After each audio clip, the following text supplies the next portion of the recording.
இன்றைக்கி நம்ம சமையலில் மேகனா பிரியாணி எப்படி பண்ணுறதுன்னு பார்க்கலாம்.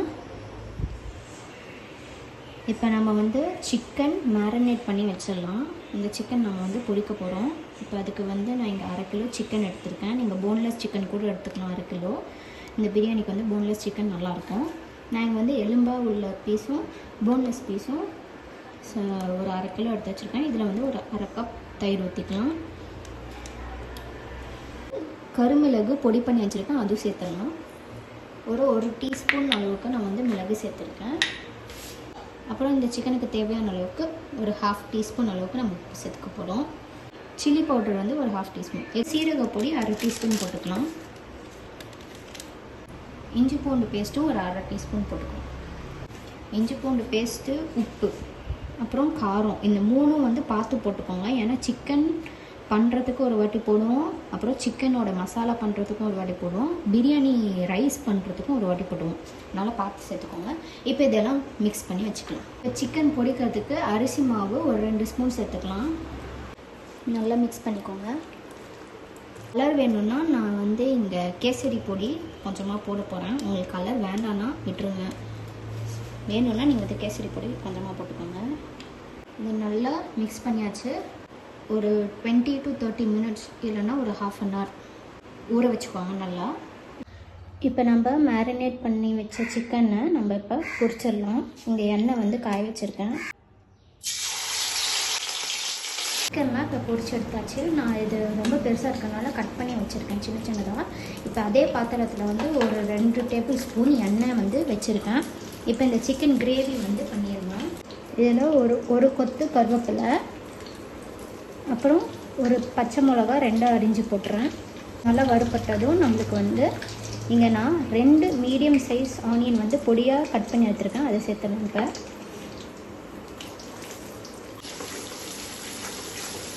ஹை ஃப்ளேமில் ஒரு பொன்னிறமாக வர வரைக்கும் நம்ம எடுத்துக்கலாம். வெங்காயம் வதங்கியிருக்கிற டைமில் நம்ம அரிசி வேக வைக்கிறதுக்கு தண்ணி ரெடி பண்ணிடலாம். நான் தண்ணியில் இப்போ ஒரு 2-3 கிராம்பு, அப்புறம் 2 ஏலக்காய், பட்டை ஒரு துண்டு, அப்புறம் நெய் ஒரு ஸ்பூன் போட்டு தண்ணி கொதிக்க வச்சுருக்கேன். தண்ணி கொதிச்ச அப்புறம் நம்ம பாஸ்மதி அரிசியை இதில் போட்டு ஒரு 75% வேகிற அளவுக்கு எடுத்து வச்சுக்கலாம். பாஸ்மதி அரிசி இன்றைக்கி நான் 1.5 டம்ளர் எடுத்து வச்சுருக்கேன். அதை நம்ம வடித்து தான் நம்ம சேர்த்துக்க போகிறோம். இது கொதிச்ச அப்புறம் அரிசியை போட்டு ஒரு 75% இல்லை 80% வரைக்கும் நம்ம சாதம் வேக வச்சு வடிச்சுக்கோங்க. இப்போ இங்கே வெங்காயம் வறுபட்டுருச்சு. இதில் இஞ்சி பூண்டு பேஸ்ட்டு ஒரு டீஸ்பூன் சேர்த்துக்கோங்க. ஏற்கனவே இஞ்சி பூண்டு பேஸ்ட் போட்டு நம்ம சிக்கன் பொரிச்சு வச்சுருக்கோம். அதனால இங்கே ஒரு டீஸ்பூன் போட்டு நல்லா வதக்கிக்கோங்க. மிளகா பொடி ஒரு 1/2 டீஸ்பூன் நான் போட்டுக்கிறேன். அடுப்பு லோ ஃப்ளேம்லேயே இருக்கட்டும். மஞ்சள் பொடியும் அதே மாதிரி ஒரு சிட்டிகை. உப்பு இந்த மசாலாவுக்கு தேவையான அளவு. சிக்கனில் நம்ம ஏற்கனவே உப்பு போட்டிருக்கோம், அதனால் இது மசாலாவுக்கு மட்டும் நீங்கள் உப்பு சேர்த்துக்கோங்க. 1 கப் அடித்த தக்காளி, ஒரு 2 தக்காளி மீடியம் சைஸ் தக்காளி நான் அடித்து எடுத்துருக்கேன். இது இப்போ சேர்த்துடலாம். தக்காளியோட பச்சை வாசனம் போகிற வரைக்கும் வதக்கிக்கோங்க. தக்காளி நல்லா வதங்கிடுச்சு. இப்போ இந்த சில்லி சிக்கன் பொரிச்சதை நம்ம இதில் சேர்த்துக்கலாம்.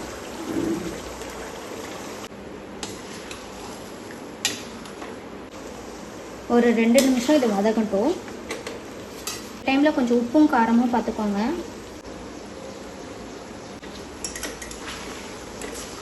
இதில் கடைசியாக நம்ம ஃப்ரெஷ் க்ரீம் கொஞ்சம் சேர்த்திக்கலாம். இது கொஞ்சம் க்ரீமியாக இருக்கிறதுக்காக நல்லாயிருக்கும். ஒரு 2 டீஸ்பூன் சேர்த்துக்கோங்க. இது 1 to 2 மினிட்ஸ் ஒரு லோ ஃப்ளேமில் வதக்க விட்டுக்கோங்க. ஒரு 2 நிமிஷம் நல்லா இந்த க்ரீம் போட்டு வதக்கியாச்சு. இப்போ கடைசியில் கொத்தமல்லி கட் பண்ணி போட்டுக்கலாம். உங்கள்கிட்ட கரம் மசாலா இருந்துச்சுன்னா அது கடைசியில் இந்த நிமிஷத்தில் ஒரு 1/2 டீஸ்பூன் போட்டுக்கோங்க. என்கிட்ட இப்போ கரம் மசாலா இல்லை, அதனால் நான் இப்போ சேர்த்திக்கல. இதை நல்லா மிக்ஸ் பண்ணிவிட்டு ஆஃப் பண்ணிடலாம். இப்போ நம்ம ரைஸுக்கு ஒரு தனி கிரேவி பண்ணுறதுக்கு அடுப்பு பற்ற வச்சு எண்ணெய் ஊற்றிக்கலாம். இது ரைஸுக்கு லைட்டாக ஒரு பிரியாணி ஃப்ளேவர் வரதுக்காக நம்ம இது பண்ணுறோம்.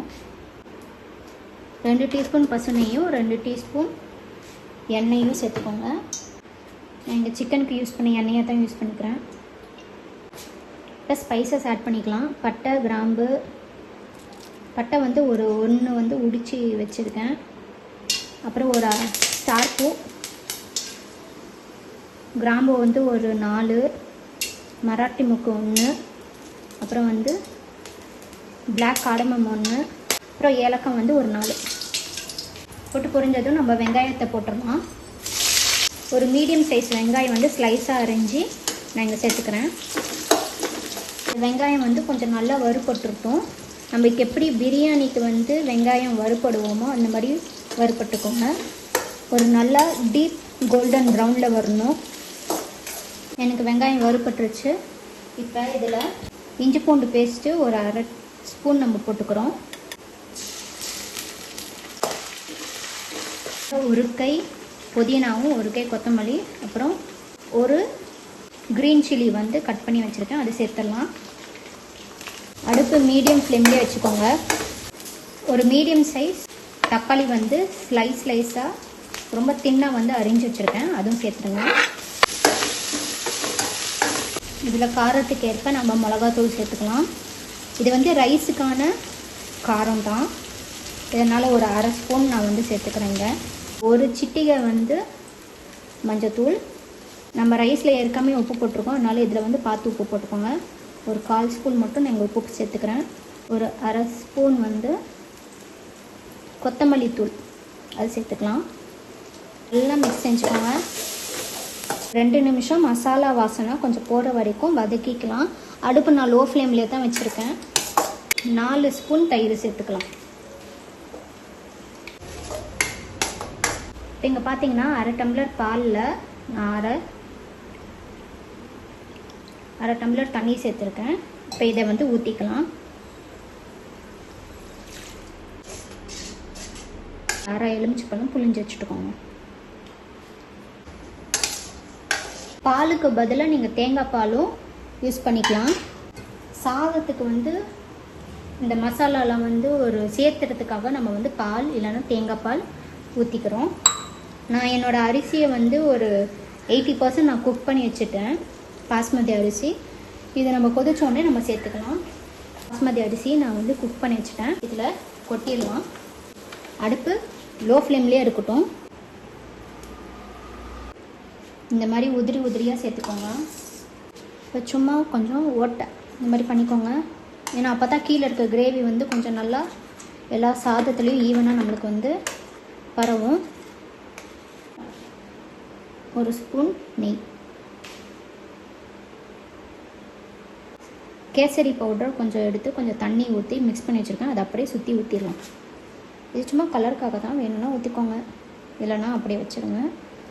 இப்போ இதை நல்லா ஈவனாக ஸ்ப்ரெட் பண்ணிடலாம். சரி, நம்ம மூடும் போது கொஞ்சமாக கொத்தமல்லி வந்து தூவிட்டுக்கோங்க.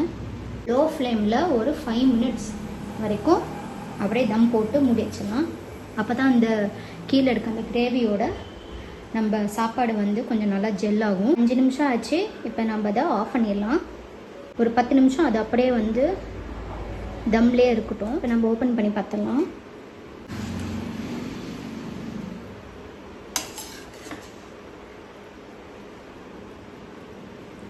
மெதுவாக இந்த மசாலா வந்து எல்லா சாதத்துலேயும் படுற மாதிரி பரப்பி விட்டுக்கோங்க. நம்மளுக்கு அரிசியும் நல்லா வெந்துடுச்சு. பார்த்திங்கன்னா நல்லா உதிரியாக இருக்குது. மெக்னா பிரியாணி ரெடி ஆகிடுச்சு. இந்த மாதிரி சாதம் அடியிலையும் மேலே வந்து இந்த சிக்கன் தொக்கு நம்ம பண்ணதையும் வச்சு நம்ம சாப்பிடும்போது ரொம்ப நல்லாயிருக்கும். இதை வீட்டில் நீங்கள் ட்ரை பண்ணி பாருங்கள். இன்னொரு ரெசிப்பியில் நம்ம சமையலை பார்க்கலாம்.